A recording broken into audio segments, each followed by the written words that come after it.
Good morning. So I'll walk you through the details of one of the additional schemes that have been outlined in today's complaint. So as alleged in the complaint, not long after 1MDB was established in 2009, corrupt officials at 1MDB and their associates began a sophisticated scheme to enrich themselves. In the first 2 years of its existence, more than $1 billion was transferred out of 1MDB to bank accounts in the names of shell corporations. These shell companies were controlled by associates of corrupt 1MDB officials. The funds were stolen under the pretense of having 1MDB invest in an oil exploration joint venture with a foreign partner. On paper, the $1 billion was to be 1MDB's investment in what purported to be natural resource rights.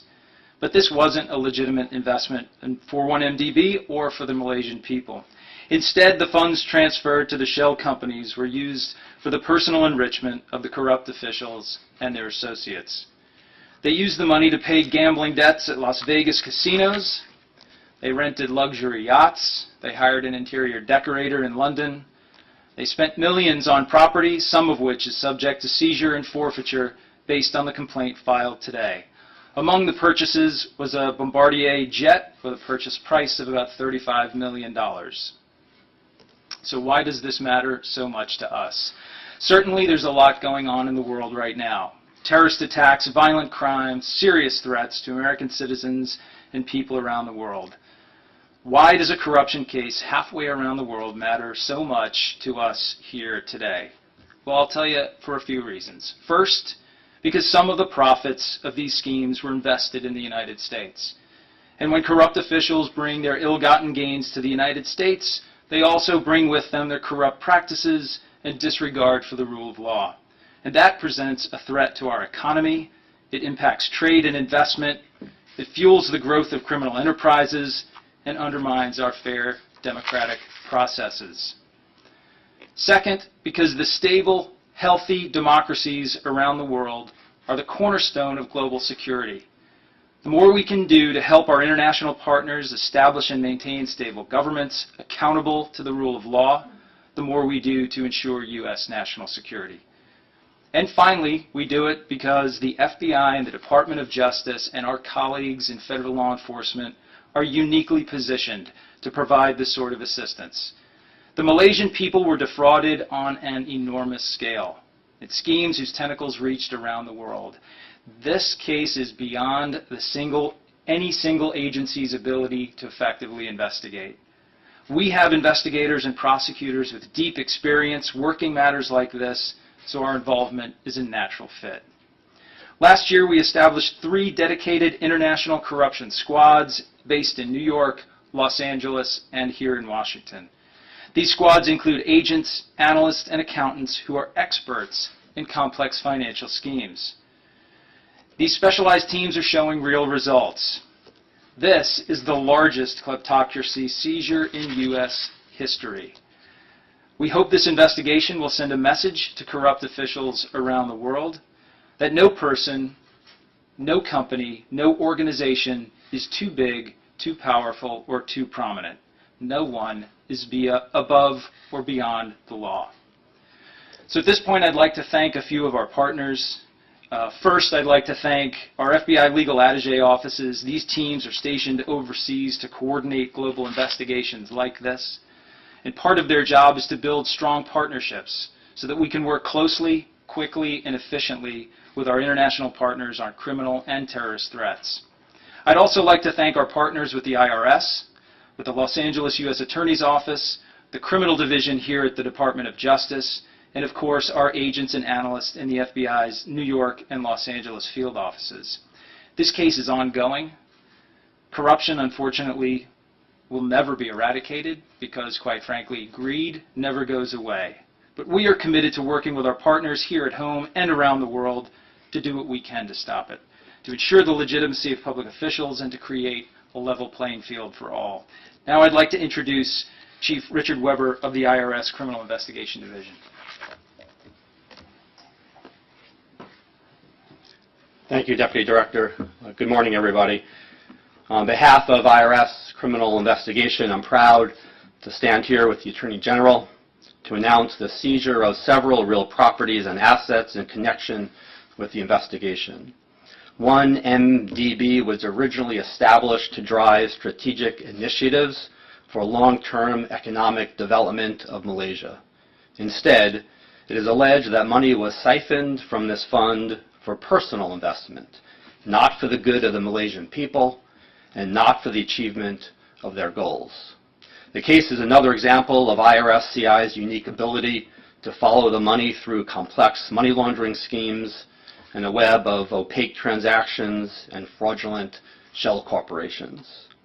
In October of 2015, my LA field office joined the investigation, specifically focusing on Riza Aziz and Red Granite Pictures. Approximately $238 million was wired to Red Granite Capital in Singapore, an entity controlled by Aziz. It is further alleged that wire transfers totaling approximately $64 million were sent from the Red Granite Capital account to an account at City National Bank in the United States, maintained by Red Granite Pictures, a production company also owned by Aziz. This money was then used to fund Red Granite Pictures' operations, including the production of the film The Wolf of Wall Street. Additionally, the misappropriation of funds were used to acquire nearly $100 million in real estate in the U.S. and the United Kingdom and elsewhere for the benefit of Aziz. Including in the list of properties, and we have the properties outlined in the civil forfeiture complaint and in various diagrams. But the properties include a Beverly Hills mansion currently under construction, a Park Laurel condo in New York City, and a townhouse in the United Kingdom. Fighting worldwide corruption is in the interest of the United States. Corruption threatens good governance, sustainable development, and the democratic process, and fair business practices. Corruption erodes trust in government and private institutions alike. It undermines confidence in the fairness of free and open markets, and it breeds contempt for the rule of law. This investigation is continuing and ongoing.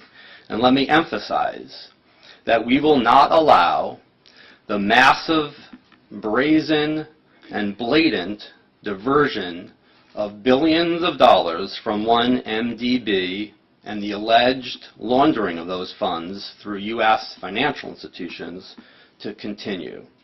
This case represents a model for international cooperation in significant cross-border money laundering matters and sends a message that criminals cannot evade law enforcement authorities simply by laundering money through multiple jurisdictions and through a web of shell corporations. Thank you, and let me turn the podium back to the Attorney General. Thank you, Chief Weber. And we're happy to take some questions at this time. If this is a fund that's wholly owned by the Malaysian government, at what point, if ever, did the Malaysian government send up a flare and say, we think lots of our money is being stolen? Well, the investigation is ongoing, so we're actually not able to provide a lot of detail now as to when we began looking into this or what precipitated that. When we get to the conclusion of that, we may be able to provide more information about that, but I'm not able to go into that now. The Malaysian officials were aware that projects weren't being funded the way they were supposed to, and that the money that was being raised was not being diverted correctly to the... Well, certainly I can't speak to the state of mind of the individuals at that time. I certainly think that, as we've indicated, people are aware of our investigation and aware of the issues that have been raised there, and it certainly is our hope and goal at the conclusion of this forfeiture process to return the funds to Malaysia. Whether those initial projects are still going to be used or not, we don't know, but certainly they could be used by the government for the benefit of the people there. Thank you. Prime Minister Najib helped set up one IMDb in 2009, and he does not seem to be named in any of the court documents that you filed today. Would you rule out implicating him in any of your future investigations or court filings? No, we don't have a specific comment on anyone who hasn't been named so far, because this is a civil forfeiture complaint. It's going to look a little bit different from what you've seen before. We are essentially describing the tracing of the assets, the use of the funds, and who was involved in the transactions there. So we're not commenting on anyone else who may or may not be named in the matter at this time. Was there some kind of agreement, though, between U.S. prosecutors and the Malaysian government not to name the Prime Minister? Our agreement is only to draft the complaint, as we always do in civil forfeiture matters. You'll see that this is a complaint that is against the actual property or assets as opposed to against an individual. We don't have any announcements on anyone who's not named so far. So this will be a complaint that seeks to restrain and forfeit the specific assets mentioned. And then I'll come to you. If there are $3 billion misappropriated, why are you only seeking forfeiture of $1 billion? At this point, as you'll see from the complaint, which is rather lengthy, but you'll see from the complaint, we've been able to trace approximately $1 billion as having gone through the U.S. financial systems. And that money laundering essentially gives us the jurisdiction over those assets. We've also been able to locate specific assets in the U.S. and overseas. As also was described, however, and as often is common in corruption cases, a lot of the funds were dissipated, paying gambling expenses, lifestyle expenses, things of that nature, and so a lot of the funds have been dissipated. But as we've noted, this investigation is ongoing, and to the extent that we can, in fact, clearly locate other assets and trace them, we would continue the actions here. What's the specific process for the Wolf of Wall Street's probably like the most well-known asset? How do you go about getting the rights to is it the whole movie or just Red Gates? Red Granite. Red Granite's portion of the assets, and then how do you collect the royalties? Essentially, we're seeking to restrain anything that Red Granite would receive on an ongoing basis from royalties or any fees coming in from their interest in that film. And what about past royalties and payments? I don't believe that we can. Let me just check with Leslie on that. I'm sorry, I moved over here. No, I don't think we're able to seize anything retroactively. So going forward, and of course it would not be the entire proceeds, but what Red Granite is entitled to receive, that's what we're seeking to restrain. And then I was coming here, and then I'll go back to you, panelists.